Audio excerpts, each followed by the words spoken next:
हरे कृष्णा। आज हम चर्चा करने वाले हैं प्रभुपाद के सन्यास के विषय के बारे में, क्योंकि आज के दिन ही 17 सितंबर 19 सितंबर 1959 में प्रभुपाद ने सन्यास ग्रहण किया था। तो उस उपलक्ष्य में हम उसके दिन के स्मरणार्थ के कारण हम कुछ उस दिन के बारे में हम चर्चा करेंगे। एक रात की बात है, अभय चरण सोए थे, जो कि वो कोलकाता के एक बिजनेसमैन हुआ करते थे, जो दवाई बना के बेचा करते थे। तो एक दिन वो रात को सोए थे और अचानक से उनको एक स्वप्न पड़ा और अचानक से हड़बड़ाहट में उठे और वो बोलने लगे कि क्या भयंकर स्वप्न था, बहुत भयंकर स्वप्न था। तो फिर उन्होंने कहा कि स्वप्न में एक दिव्य पुरुष आए। वो देखने को विद्वान सन्यासी लगते थे। वो अपने हाथ में डंडा था उनके हाथ में, और उनके शरीर से एक प्रज्वल प्रकाश आ रहा था। वो आए और कहने लगे, हे अभय चरण, उठो, ये संसार छोड़ो और सन्यास ग्रहण करो और कृष्ण भावना अमृत का प्रचार करो। हे अभय चरण, उठो, सन्यास लो। हे अभय चरण, उठो, सन्यास लो। तो जैसे ही उन्होंने कहा, मैं हड़बड़ाहट में उठ गया और बहुत ही भयंकर स्वप्न था। तो प्रभुपाद बीच नींद में जग गए और थोड़ा पानी वगैरह पी लिया और उसके बारे में वो सोचने लग गए कि क्या मुझे संन्यास लेना पड़ेगा। ओ मेरे गुरु महाराज भक्त सिद्धांत सरस्वती ठाकुर पहले भी आके मेरे स्वप्न में कहे थे और आज भी आके उन्होंने कहा कि संन्यास लो, संन्यास लो। पर मेरा तो बिजनेस है, इतना बड़ा बिजनेस है, मेरे 5 बच्चे हैं, मेरा परिवार है, इनको सबको छोड़ के मैं कैसे संन्यास ले सकता हूँ। क्योंकि उस समय, ये तो 1940 की बात है, कि उस समय प्रभुपाद लखनऊ में एक बहुत बड़ा फैक्ट्री उन्होंने खोला था जो दवाई बनाया करती थी, और प्रभुपाद उसके विस्तार करने के लिए पूरे भारत में भ्रमण कर करके वो अपना बिजनेस बढ़ाया करते थे और बहुत अच्छे दिन चल रहे थे। बिजनेस भी अच्छा खासा चल रहा था, मुनाफा भी बहुत अच्छा खासा हो रहा था। और प्रभुपाद सोच रहे थे कि और मैं कैसे अपने बिजनेस को बढ़ाऊं और अच्छा मुनाफा कमाऊं, और जो भी धनराशि प्राप्त होगा उससे मैं क्या करूंगा, मैं भक्ति सिद्धांत सरस्वती ठाकुर के आदेश के अनुसार मैं किताब छापूंगा। इसलिए मैं ज़्यादा मुनाफा कमाना चाहता हूं और उसके लिए मेरे को और बिजनेस बढ़ाना चाहिए। और वैसे भी मेरे परिवार है, मेरे बहुत सारी जिम्मेदारियां हैं, पर अभी मैं संन्यास नहीं ले सकता। तो उन्होंने प्रभुपाद ने सोच लिया। फिर कुछ साल बीत गए, तो फिर देखते देखते देखते क्या हुआ, उनका जो भी बिजनेस था धीरे धीरे कम होने लग गया। इतना कम हो गया कि वो जो फैक्ट्री में काम करने वाले लोगों के पगार भी नहीं दे पाते थे, और जो भाड़ा था फैक्ट्री का उसका भी वो चुकता नहीं कर पाते थे। वो इंस्टॉलमेंट में थोड़ा थोड़ा दिया करते थे। और जैसे ही 1948 तक तो उनका पूरा बिजनेस क्या हो गया था, बहुत ही कम हो गया था। तो फिर उनको वो फैक्ट्री बंद करना पड़ा।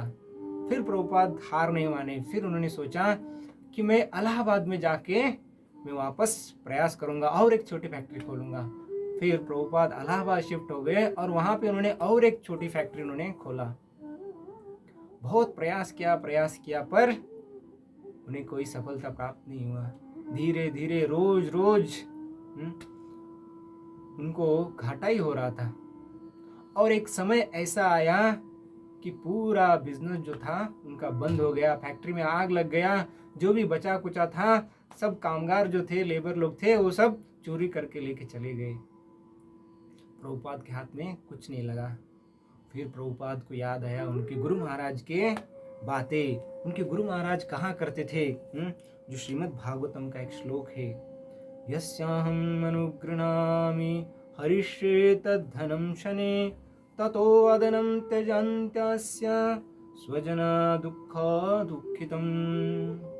तो यहाँ 10वें स्कंद में भगवान श्री कृष्ण युधिष्ठिर महाराज को कहते हैं कि जब मैं किसी के ऊपर अपनी कृपा दृष्टि करता हूँ तो क्या करता हूँ, मैं उसका सब धन हर लेता हूँ। जैसे धन जब हर लेते हैं, जब वो गरीब अवस्था में रहता है, न उसके पास न उसके मित्र, कोई मित्र रहता है, न कोई उसके सगे संबंधी आते उसके पास। वो अकेले बेचारा दर दर भटकता रहता है। और ऐसा व्यक्ति मेरा आश्रय बहुत अच्छी तरीके से प्राप्त करता है। तो इसलिए मेरी कृपा क्या है कि मैं उसका सब हर लेता हूँ। जो भी धन संपत्ति, जो भी मान मर्यादा सब कुछ है, उसको मैं छीन लेता हूँ। तो प्रभुपाद को ये बात याद आ गई और उन्होंने निश्चय करना चालू कर लिया कि अभी मेरा सब कुछ खत्म हो गया, मेरा कोई जवाबदारी नहीं रहा, मेरे बेटे बड़े हो गए और मेरे पास 1 रुपया भी, 1 कौड़ी भी नहीं है ताकि मैं उसको बिजनेस को आगे बढ़ा सकूं। भगवान की इच्छा है कि मैं अभी संन्यास ग्रहण करूं। तो प्रभुपाद धीरे धीरे वो अपना मन बना रहे थे। फिर वैसे ही थोड़े दिन बीत गए। तो फिर उसके बाद वापस उनको स्वप्न में भक्तिसिद्धांत सरस्वती ठाकुर आए। फिर उन्होंने वापस कहा, अभय चरण सर, ये संसार छोड़ो और संन्यास ग्रहण करो। पहले का समय था वो प्रतिकूल नहीं था, पर अभी का जो समय है बहुत ही प्रतिकूल है। जल्दी से करो, लोग दुखी है संसार में, तुम्हें संन्यास लेना है और कृष्ण भावना का प्रचार करना है। अभी समय व्यर्थ में मत गवाओ। अभी क्या करो, आप संन्यास ग्रहण करो, संन्यास ग्रहण करो। फिर प्रभुपाद ने निश्चय कर लिया कि मैं अब संन्यास ग्रहण करूंगा। तो फिर उन्होंने 1950 तक उन्होंने सब संसार को त्याग दिया और ऐसे वृंदावन में जाके अपने किताबों का ट्रांसलेशन करते बैठ गए। फिर उनको लगा कि अभी मेरे को संन्यास ग्रहण करना है। तो 1959 की बात है। तो फिर उन्होंने चैतन्य गौड़े मठ के जो महाराज हुआ करते थे, वो थे भक्ति विलास तीर्थ महाराज। उनको उन्होंने पत्र लिखा कि मैं संन्यास ग्रहण करना चाहता हूँ। तो भक्ति तीर्थ विलास महाराज तो उनको अच्छे से जानते थे और वो जानते थे कि ये बहुत ही अच्छे भक्त है, क्योंकि भक्तिदान सरस्वती ठाकुर खुद उनकी प्रशंसा किया करते थे। तो उन्होंने कहा, ठीक है अभय बाबू, आप आओ, हमारे साथ रहो, फिर हम क्या करेंगे, हम सोचेंगे आपको संन्यास देना है कि नहीं। पर प्रभुपाद की तीव्र इच्छा थी। उन्होंने कहा कि आप मेरे को बस एक रूम दे दो, मेरे को प्रिंटिंग प्रेस दे दो ताकि मेरी किताब छापने के लिए, बस मैं आपसे इतना ही निवेदन करता हूँ, तब मैं आपकी संस्था चैतन्य गौड़ा मठ को मैं ज्वाइन हो जाऊंगा। तभी भक्ति विलास महाराज ने लिखा कि देखो कि आप जल्दबाजी में ऐसा डिसीजन मत लो कि जिससे आपका जो फ्यूचर है उसमें आप गलती कर बैठे। आप क्या कीजिए, पहले आप हमारे साथ आइए, रहिए, फिर पहले हम भक्ति सिद्धांत सरस्वती ठाकुर जी की किताब जो भी बाकी है उनको हम प्रिंट करेंगे, षड संदर्भ प्रिंट करेंगे, 6 गोस्वामी उनका किताब जो उसको हम पब्लिश करेंगे। उसके बाद अगर धन राशि मिला, समय मिला, तो हम आपके किताब छापेंगे।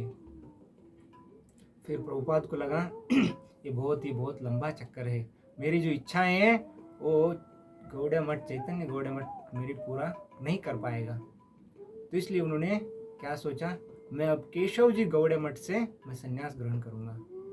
जो मथुरा में स्थित जो केशव जी गौड़े मठ है वो भी प्रभुपाद बहुत अच्छी तरीके से जानते थे। तो फिर वहाँ के महाराज थे केशव जी महाराज, तो उनको उन्होंने पत्र लिखा कि मैं संन्यास लेना चाहता हूँ। तो केशव जी महाराज ने उनको बहुत प्रोत्साहन किया।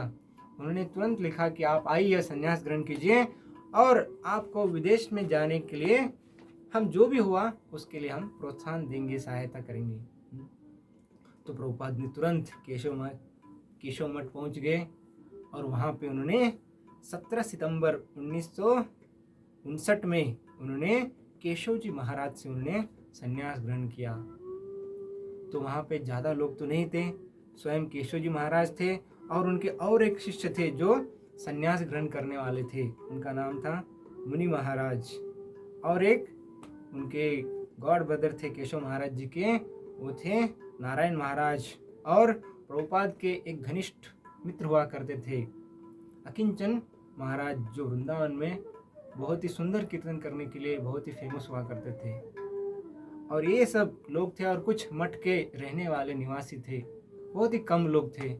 और उनके समक्ष में प्रभुपाद ने संन्यास ग्रहण किया। केशव महाराज ने छोटा सा उन्होंने प्रवचन दिया, संन्यास के बारे में उन्होंने कुछ कहा।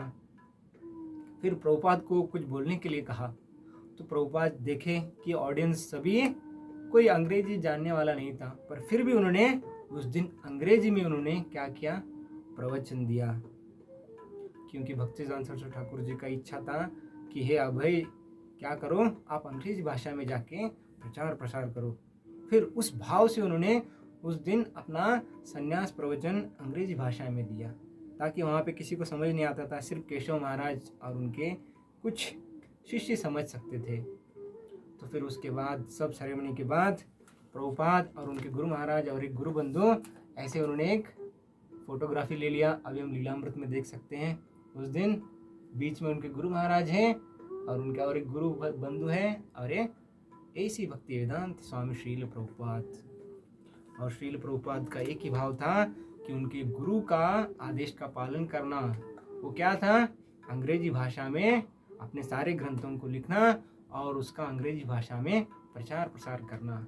उनका संन्यास का एक ही उद्देश्य था, वो क्या है कि अंग्रेजी भाषा में इस कृष्ण भावनामृत को प्रचार प्रसार करना।